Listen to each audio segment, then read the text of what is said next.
Yo, what's up? I'm Matt, and this is Highly Recommended. We are in the barbershop with Hair by AJ, and we got some special guests in here. We got a duo from Chicago that goes by the Palmer Squares. We got Acumental and Term in the house. Thanks for being with us, guys. Thanks for having us.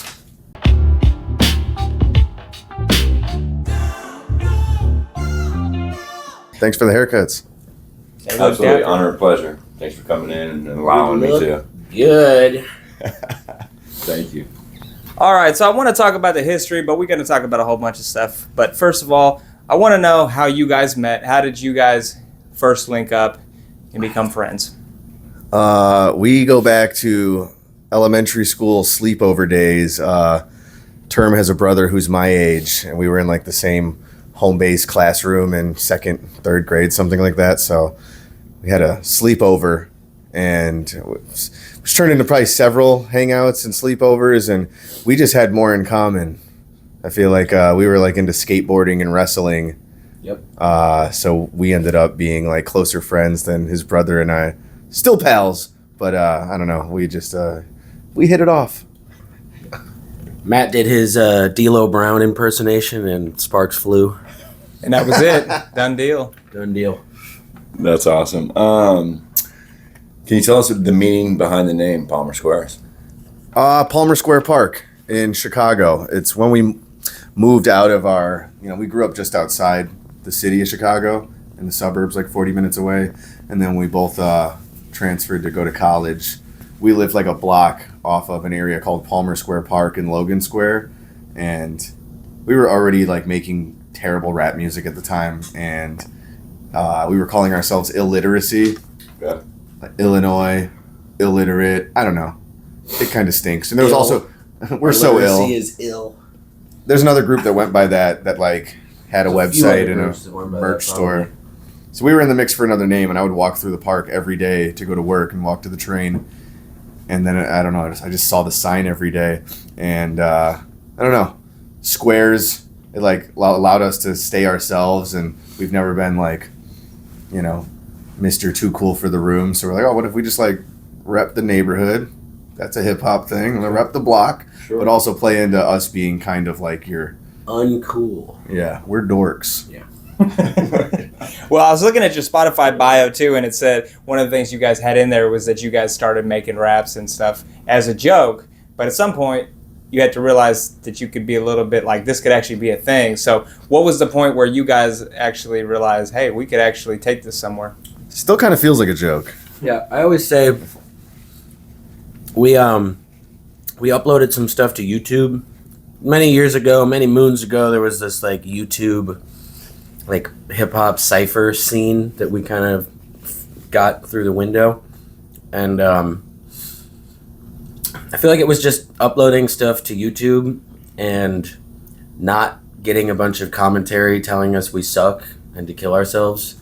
It was generally positive, which is like, I think it's a good sign. If you can post your music on the internet and the majority of the feedback is positive, that means something. I feel like the landscape of the internet has changed though, because now we only get kill yourself.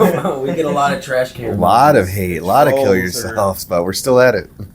Yeah, the trolls have increased in numbers. I do think there is something to that. Like, it's not just us. I just thought like, not that there weren't shit talkers back then, but there was just something to like trolling. No one said that yet back then, and like playing into this like, I don't know, this just everything sucks and living to clap back and start shit on the internet. That's like a thing now. That's its own subgenre of commentary online, where it's like back then we didn't get that. So now we have to wade through the rockier the waves of the internet now.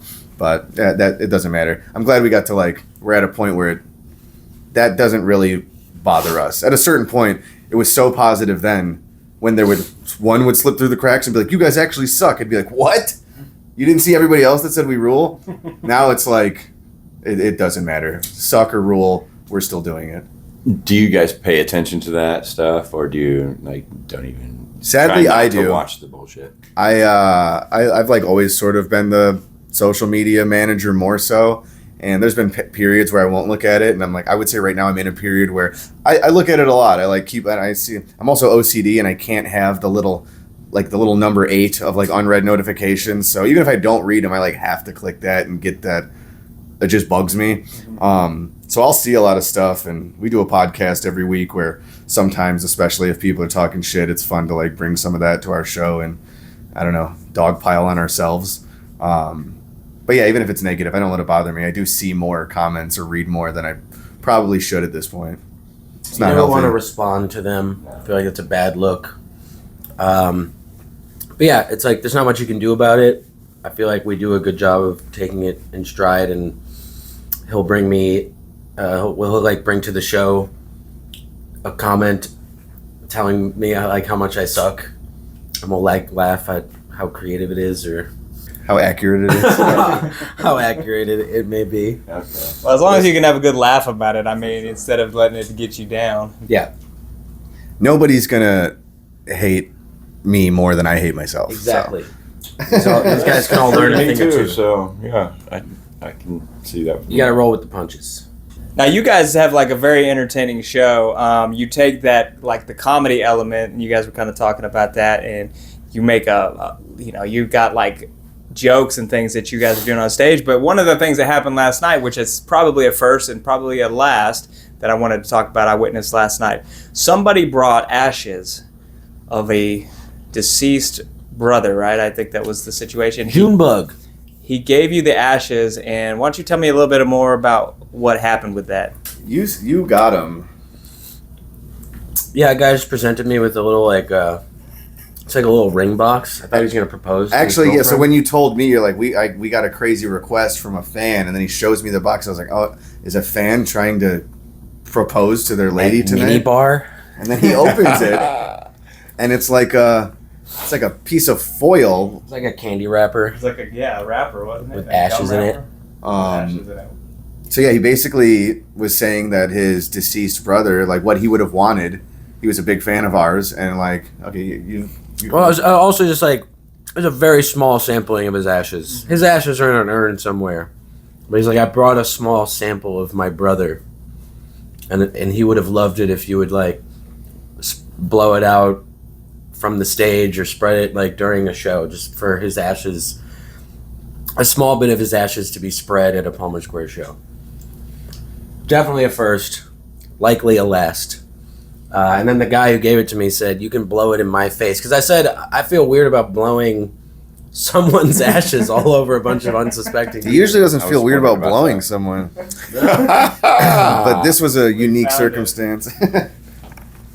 So yeah, and like we had people ask us, a couple people after, like, was that a bit? Like, I'm like, no, that's not part of our show. But yeah, we did, and I was saying before, like, because we're always so silly and kind of lean into, we have a fart noisemaker on stage to just break the awkward silence. It's called Flarp. It's Fart Putty. It's called Fart Buddy. So I was just like, all right, we should probably, not be towing the line of disrespectful and like goofing and farting over this like. Right. It's a weird spot to be put It in. is. I mean, it puts you in kind of a dilemma. Like, how do you approach that situation? But I Right. think you handled it well. And then we brought up like to the guy's brother that was there, and we're like what song? Maybe we'll just do a song like for him. What would he want us to play? And we have an old song that's just like it's insane. It's called Rape Room. It's the title's ill-advised. It's like some of our most. It's like very Odd Future inspired back in those days. Just kind of like visual We didn't graphic call it raps. Rape Room in an attempt to be edgy. No. We recorded a video of it first, which had a different name, and we recorded it in a room in like a brick hallway in our buddy's old apartment building. And we had always joked about that hallway and calling it the Rape Room. It's like it's creepy vestibule you have to get to get into your apartment. And yeah, we just like joked about that room, that it was the Rape Room. We recorded it in the Rape Room, so why not call it Rape Room? As soon as we heard that that's the song that his late brother would have wanted, I was like, all right, well, okay, now I'm not trying to be like, let's make sure we respect. Yeah. It's like you say, like, pull out my bloody cock and come swap the money shot is a lyric in it, and I'm just like, all right, we'll blow the ashes to rape room. Okay. This isn't. That's what he Maybe wanted. yeah, we can just be Wow. ourselves for this one. But Wow. yeah, rest in peace. Wow. That was awesome. I too have used we have similar rape room at the apartments across the street where we It's lived just for horrifying. years. Yeah. Yeah, I get in trouble. For Every using good that apartment word. building has a rape room. The staple of the apartment complex. UBI last night. Yeah, saw one of Kansas City's own UBI. How do you guys know him? Have you known him for a long time?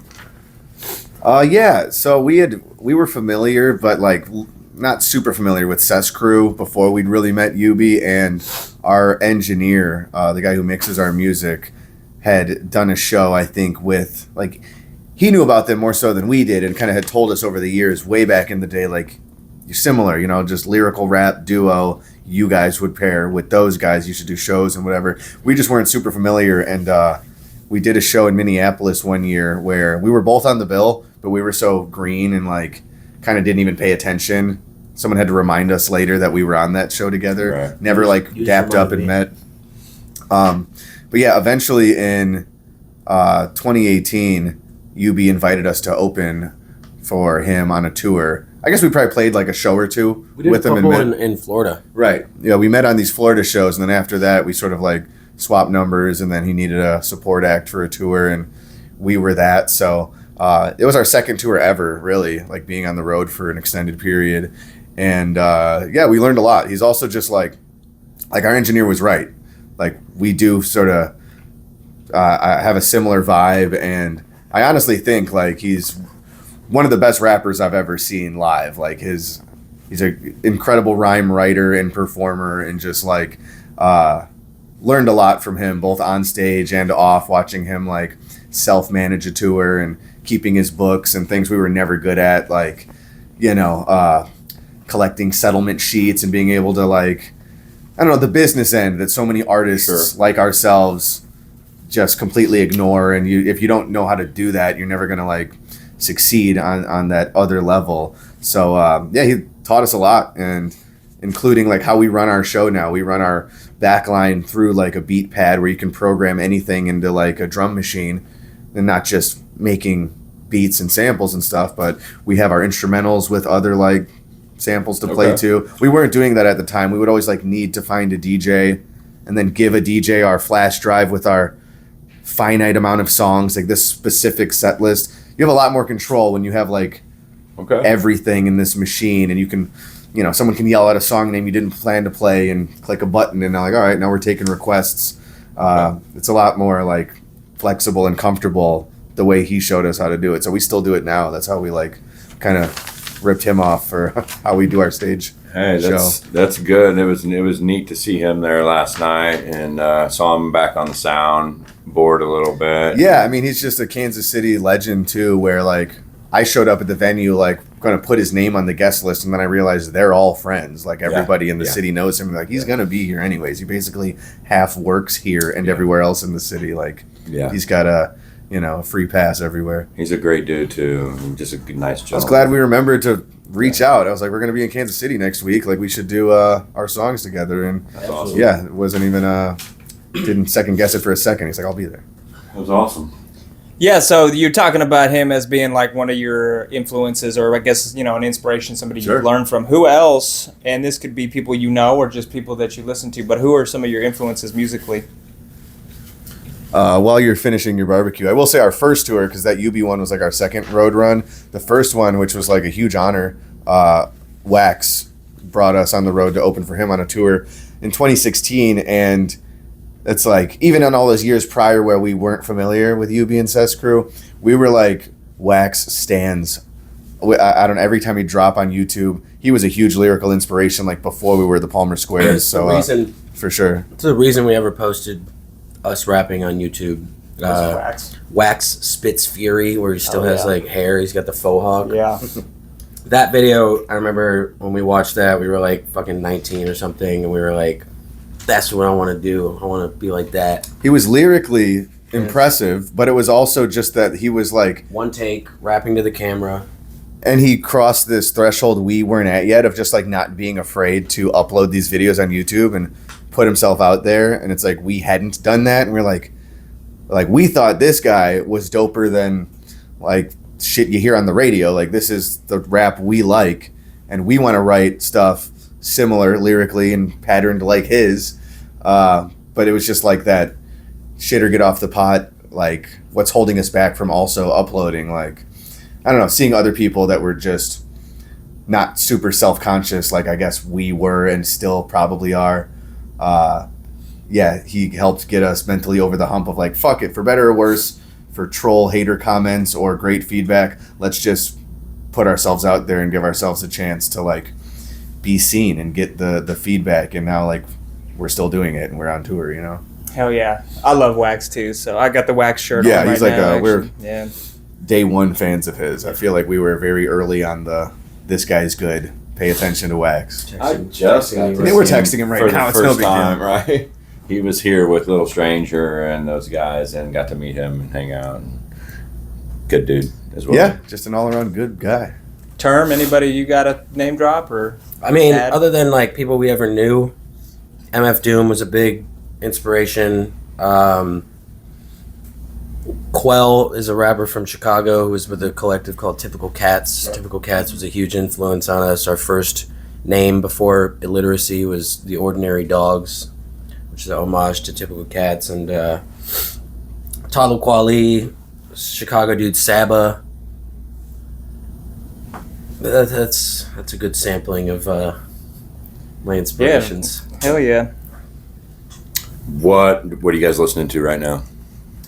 Like in the hip hop department, like my favorite rappers now are not the same as like I still think Wax is great and stuff, but it's fun to like keep up with fresh names. And I went through a big Benny the Butcher phase. We were just working on a song for our next album, and I have a verse that I like really like. And a lot of times people might hear us and be like, yeah, he clearly listens to a lot of Eminem, and it's like it's not even true, but it's like, all right, I guess they think we sound like that. And I was saying like, all right, this verse, if somebody was like, yeah, he's trying to be Benny the Butcher with that verse, I'd be like, yeah, I was really trying to be in my Benny bag with this one. It's just like I listened to like Nas. I thought it was cool how he did like he put out like 6 albums in 3 years, which is too much for anybody, maybe even him. Like it's not all slaps. But I thought it was really like inspiring that somebody with all those decades in the game just went on this crazy run. There's so much good music on it. I was like sort of inspiring in that way of like, don't give up or get discouraged where like, I don't know, you could still have a lot more to say when you're 48. Like, I don't know. Sometimes I think about how much runway we have doing this and when am I going to be out of ideas. So I've enjoyed like a lot of, I'll still listen to Illmatic and it's legendary, but some of his more recent work has like kind of inspired me. Like, I don't know, like keep at it, because if you got something to say, it's never too late to just put out another album or 6. Mm-hmm. Like he just offered so much. I thought that was fucking cool to see. Yeah, I don't know. Listen to a lot of J. Cole, and sometimes I just like rap that I don't even. It's not like lyrically inspiring, but I just like. Oh, Big X the Plug. Just sort of got into like a Waka Flocka phase. It's just fun. I don't know. I don't listen to a lot of rap music. I've been listening to a lot of Etta James recently. Okay. It's really good. I listen to a lot of jazz music from the 50s. That's awesome. That's another question that I was going to ask as well. So, anybody else? Oscar Peterson. That's my dog. Okay. Oscar Peterson? I don't know. Big Oscar Peterson fan. Okay. Well, you have to dive in. Yeah, I'll dig into that. Do it, or highly recommend it. Okay. Highly recommend that shit. Who else? So that was kind of the question we were going to go in, and you kind of touched on it, but who's somebody else? And maybe, you could throw out Acumental, you could throw out some of yours that you listen to that might surprise people. I don't know. Kanye West. The new stuff. The Hitler stuff. It's surprisingly good. Yeah, we used to be big haters. I think that's like another thing that got us to start putting our music out there. I used to be the one calling everything trash. I think like years ago, commenting on YouTube stuff, saying that everything sucked. Someone was like, well, "Why don't you upload if you could do better?" And we like did. Turns out we couldn't. But it's like do better. a lot of the stuff that I used to hate on, especially when I was like a dumb teenager. Lil Wayne, like in high school, we grew up in the era, like the Lil Wayne era, where like every high school kid would say he's like the greatest rapper alive. Back when he was putting out like a mixtape a month, and we were just huge haters. And now I look back, when I hear Lil Wayne, I'm like, I think Lil Wayne's good. I did that same thing, man. I was kind of Absolutely. like, because I was listening to underground hip hop a 2 lot. Chainz, right? We used to be very Like like hating on the mainstream rappers. fucking pretentious, like Yeah. backpacker. Yeah. If it's not lyrical and poetic or whatever, or underground, It's then not it's conscious. not worth it. And like, I love 2 Chainz. I fucking love 2 Chainz. I like Yeah. him too. And I'll say, like, I'll like, I don't listen to it as much these days, but I also like maybe less jazz, but like funk and soul, and like Charles Bradley is one of my favorite artists that I went through a big phase and still listen to now. But one of our big influences has always been like just not even music, but from comedy. And I feel like there's so many parallels of like setup, punchline, even in rap writing, and even like the come up from like open mics to getting taken on the road as an opener for a bigger act and learning the ropes until you're headlining clubs. There's just like a lot of parallels, and we're both fans of good comedy. It's very autobiographical. Our first album is inspired. It's kind of like an homage to George Carlin, and a lot of things we've said are kind of ripped straight from something a comedian said, and it's like, oh, what rhymes with that? Like they made the point or the joke, and we're just kind of taking 2 words of it because I don't know, that's where we first heard it put that way or something. So I think one of our biggest musical influences over the years is just stand-up comedy. Okay. Definitely. Yeah, it's cool. Good. George Carlin, Bill Hicks. Bill Hicks. People that kind of like Doug Stanhope. instilled our principles, and we'll forever be like students of George Carlin for sure. Bill Hicks is a good one too. That Bill Hicks, too. You don't hear a lot of people mention his name. Yeah. I want to kind of go a different direction here real quick, being a fan. So like last night at the show, and when we go to the shows and everything, I'd like to know, and like other people might want to know this as well, what do you want to see as us in fans, and what do you not want to see? When I'm asking that, I'm asking maybe the phone's out, recording, flashes, people being idiots, and I prefer Flash. I don't really mind people recording. It's Okay. 2025. It's an inevitability. You know, you see things. Recently, I was looking at this video from Rolling Loud that do Dave Blunt's. Also, big Dave Blunt's fan. But like, I'm just kidding. But when you see like a video where 50,000 kids are seeing this like trendy act, and in the video there's like 50,000 phones. Something sickening about that. But at the same time, I'm not bothered at our. We also don't have 50,000 people where. Never have, never will. But when people start pulling their phones say out, that. it's almost like a testament to how much, like, we start playing. There's certain songs where it's like a lot of phones go up, like, and then it kind of shows me like we picked the right song to play because they all like want this memory or whatever. They're all like reacting to it in that way. Yeah, it's inescapable. I don't really have a problem with it.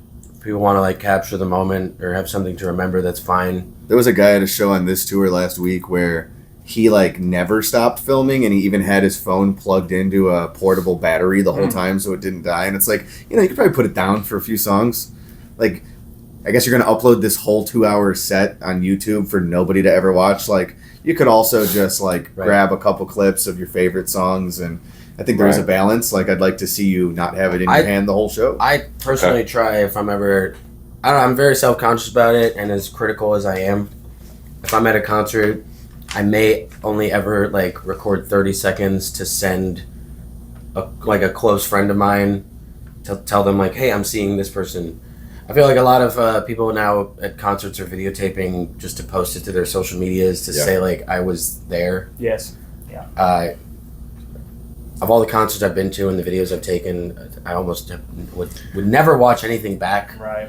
months later to be like, to relive the moment or whatever. Right. Here's one that's like starting to become a pet peeve of mine, which excuse me, it's not even a big deal. I'll do it, but people hand you their phone. You've and they'll know conditioned people into thinking Okay. like you want to do it, or we have. Yeah, like We've I don't done know it why. so much where people are like, and it is kind of annoying. So sometimes somebody will hand you their phone, and now I like turn around so that I'm rapping, and the crowd's like I don't feel like behind it's a very me. entertaining thing for everyone else. Oh, okay. Right. And it's okay if you want to do it real quick, but like it's hard to find like when to get in and out of that. And now sometimes I notice like I can like tell people have their like it's just recording, and I can like see this. Yeah. And then just kind of like, and they're like waiting for and I'll just ignore them because I see they want that. I'm like, I don't feel like doing it right now. But they just, they're they're like, Yeah.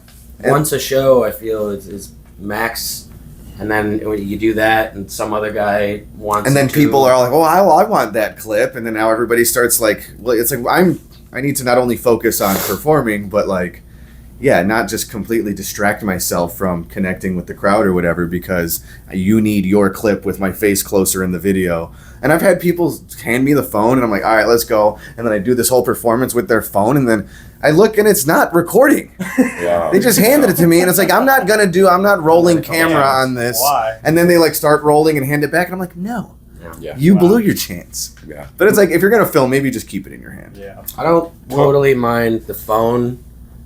It's one thing that I want out of the audience is energy and movement, and we just don't necessarily appeal to a demographic that's very energetic and moves around a lot. I feel like your fan base is often somewhat of a reflection of yourself, and we do appeal largely to like self-conscious white suburbanite kids who like just stand there the whole time. Takes one to know one. And yeah, and it's like I can only complain so much because it's in us too. But we do attract a very like sometimes it's hard to get our fans like moving, and then we'll wonder on stage like, are they liking it? I don't think they're and then afterwards they'll be like, it's the best show I've ever seen. We're like, tell your fucking body To Yeah. move. tell your face like move Well, I would around. say your guys' stage presence is way up there. I mean, you guys are all over the place. That's what people say, but I never believe it when I'm I don't when think I'm up it's- there. It's necessarily like us either, and Yeah. necessarily like what we attract. I think just it's harder nowadays to get a crowd of people to really like cut loose. People don't cut loose as much. I feel like that as the artist sometimes, and there's like multiple factors. Like last week, a guy hooked us up at a restaurant that he owns, and it was like, he's like, eat, drink, be merry. It's just I want to hook you guys up, and like I overate, and I probably I had a couple of old fashions, and I kind of went on stage a little like full and heavy, boy. and then I can't do the like jump Yeah. around, or else I'll vomit. Yeah. So I was like, all right, now I can't blame the crowd because I can't even give energy because Right. I messed up and ate too much before the set. But one more thing about like the type of fans you want. A merch buying fan is very great, and like we had that in Kansas City last night. That Good. almost like it like caught me off guard. It was doors had just opened, and I was just hanging out by them like, who's selling the merch? I was like, I'll hook you up. It's just us. We're gonna be in and out all day. So I sell like one T-shirt, and the next thing you know, there's like a line, and I was like sweating. I was just like, I couldn't break away from there for 40 minutes, which is great, and that's what I want. And it's like I kind of know that like we don't usually have a merch person. Maybe at like that next level, sure, and like we've had it Right. before. We've sort of noticed that we sell more if people see that we're doing it. Like, oh well, Right. now I want to support because that's cool that they're doing it themselves, and I can get a photo, and it's a good opportunity to just hang out with the act I came to see. But there's also a thin line of they might look at us like, these guys are still selling their own merch. Like, I thought they were a bigger deal in my head. I don't know. I don't know what the right way to do it is, but I don't mind doing it for the most part.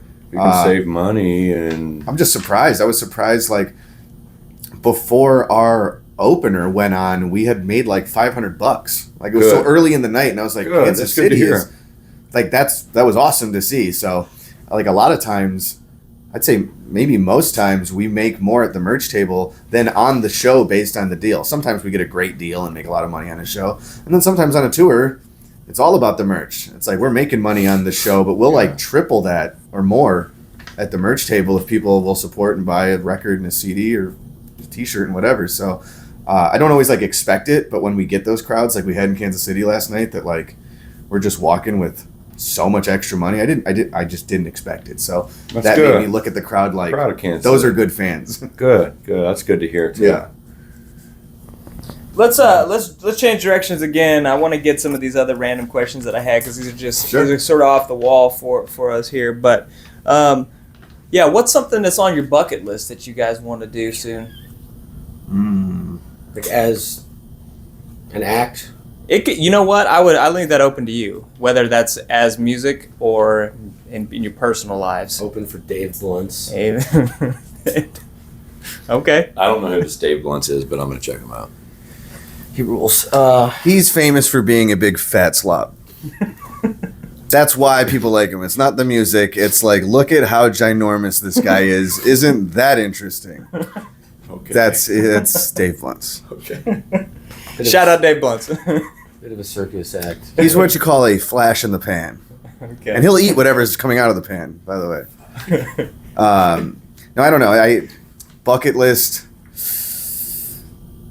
I'm trying to like just not sound pathetic. I'd be like, be better and make more money. Like, get famous. I don't know. It's just like in a weird way. I feel like we've already done so many of the things we set out to do while still remaining sort of like an underground club act. Yeah, I don't know. It's like we have pals of ours are playing Red Rocks, and we just got a text before this. And they're basically, we're not on the show, but he's like, if you happen to be in Denver, we'd love to like bring you guys out and do some songs with you. And I was like, you know, again, not trying to just be a pessimist, but I'm like, we might never headline Red Rocks. Probably not. But I was like, I've never played it. I think it would be an honor to be on the stage to play a song or two. So I'm like, even that's like bucket list. Come out for one song at Red Rocks could be like checking off a list of thing that in my head, I'm just like, never going to happen. And today I got a text like, if y'all are in town, like, come on out. And I was like, shit, are we flying to Denver? Are we spending money to make none just to bucket list that one? So like performing in certain venues.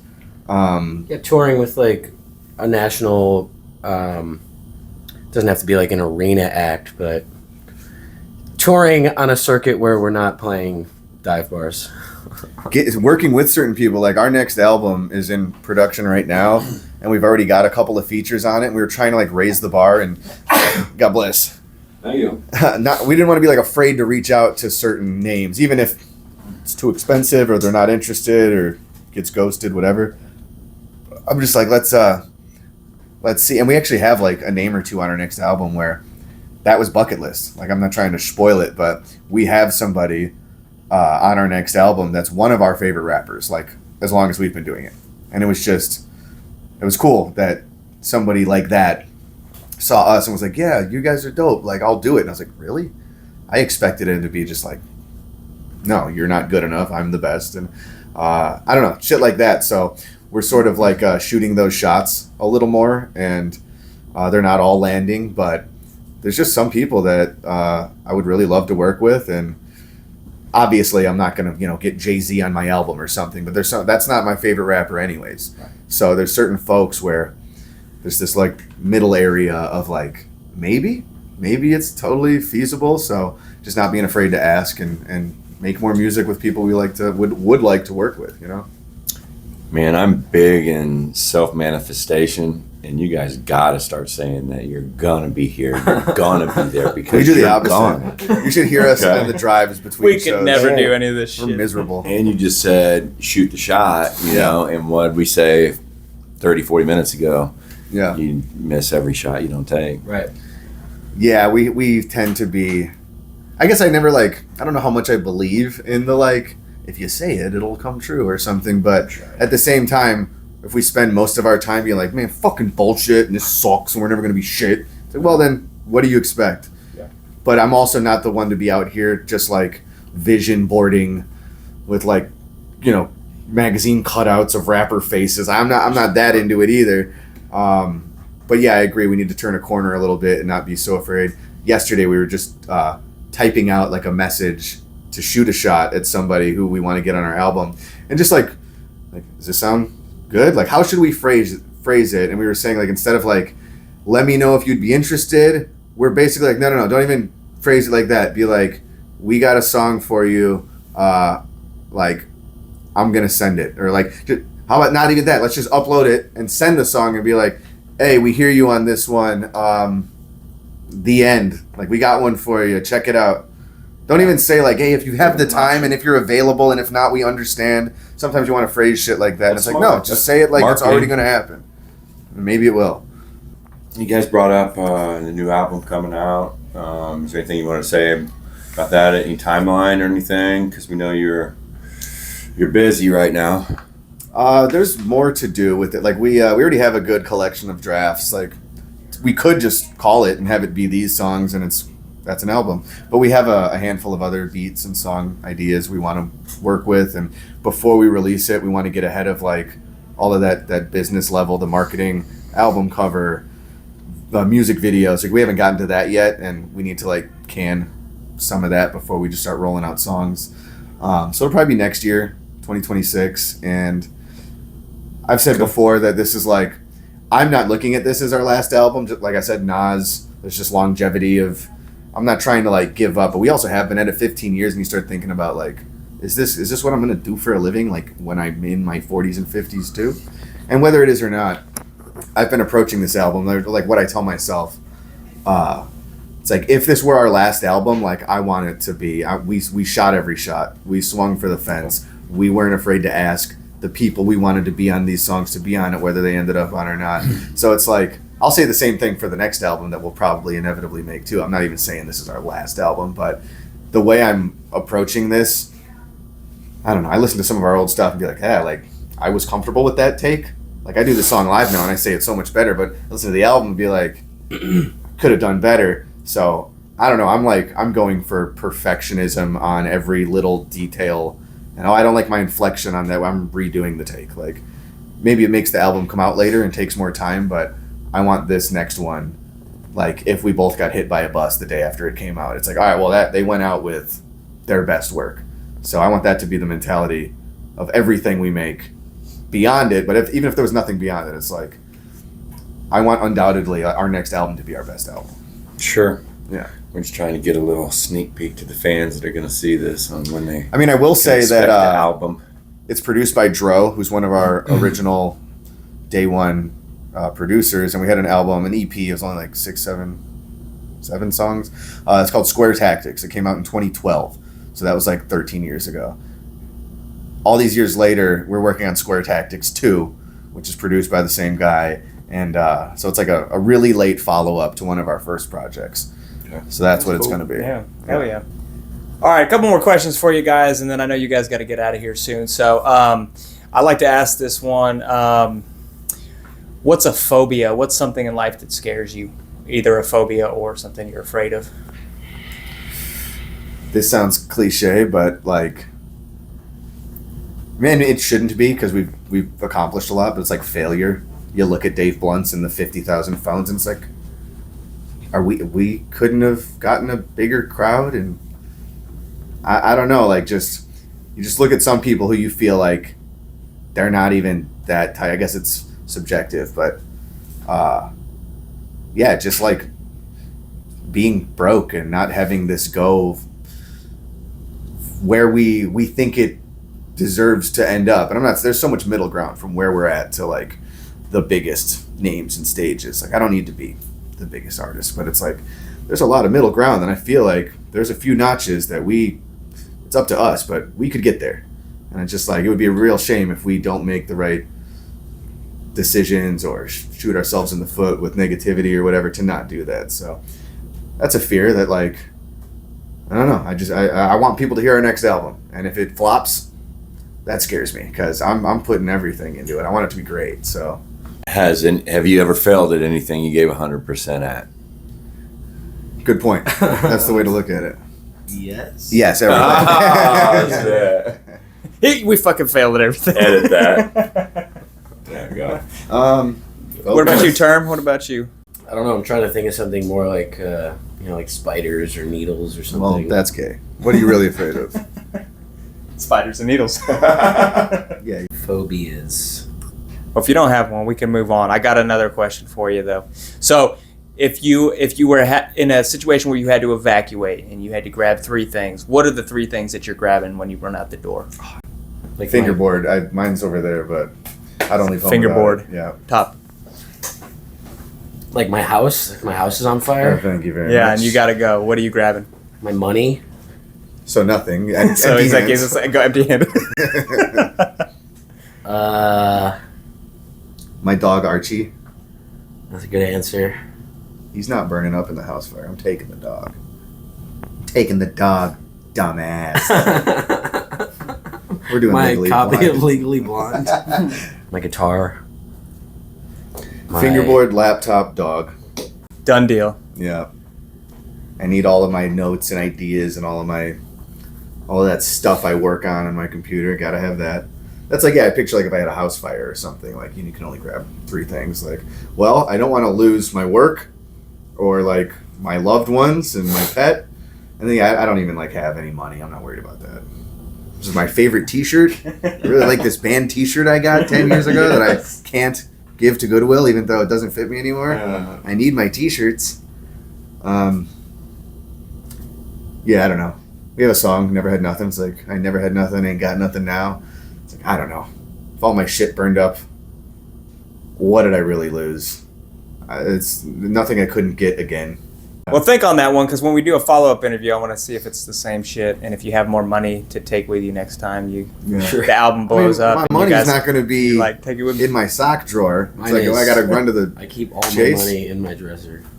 Okay, well, that's good to know. I'll be looking for that That's later. the Where do you... answer. what's your What do you? address? What's the code here? Now you guys have a podcast and you guys talk. So if people want to know more about you, they can check out your podcast. But what would somebody expect if they went and listened to your podcast, never heard about it? Ooh, to not be entertained. We've like never fancied ourselves as like aspiring podcasters who are gonna make it big doing that. Podcast has always kind of just served as something strictly and exclusively for our fans. You have to like us to give a shit about us talking for an hour and a half. We just don't make music as frequently. Like, we're not putting out songs every week. Something or even to every give year people- sometimes.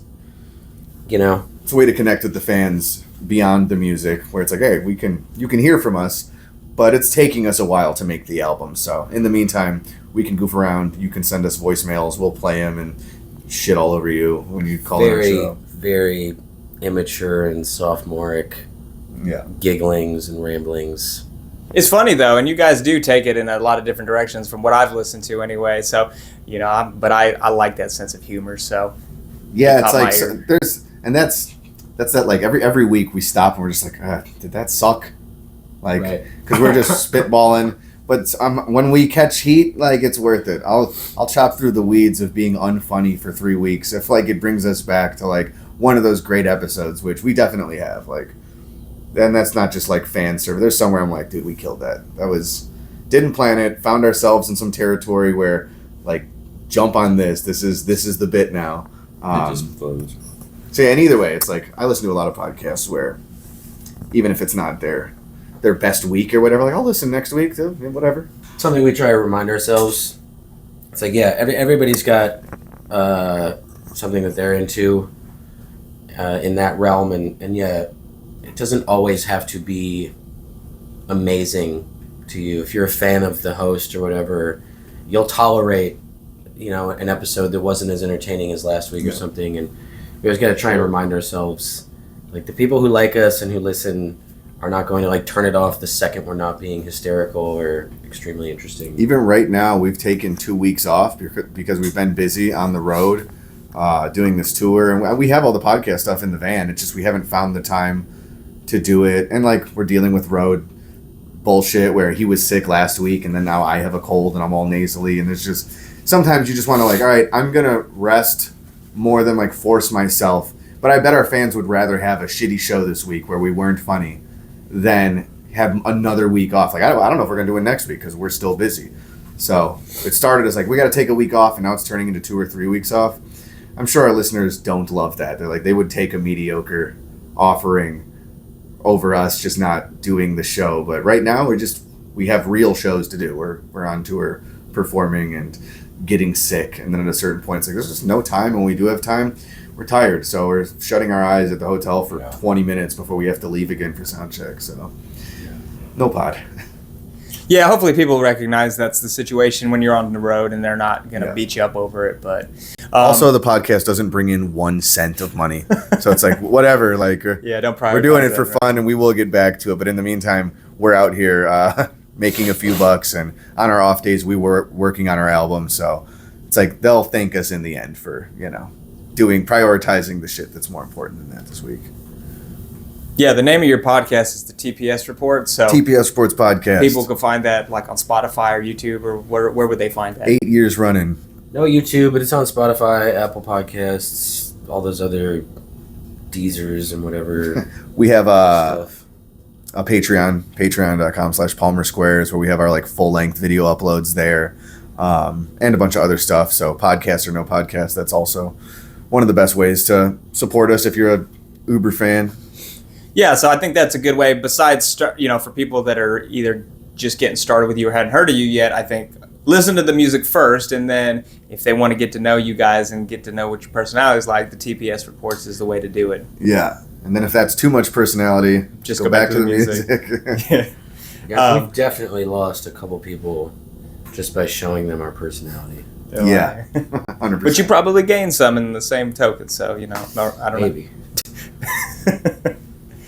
know. Well, I know you guys got to hit the road because you guys got another show tonight. So I'm going to wrap it up with one last question for you, and this is just for you guys. Is there anything you want to say to your fans that might be watching this? No. No. Listen to Dave Blunt's. No, thanks for everything.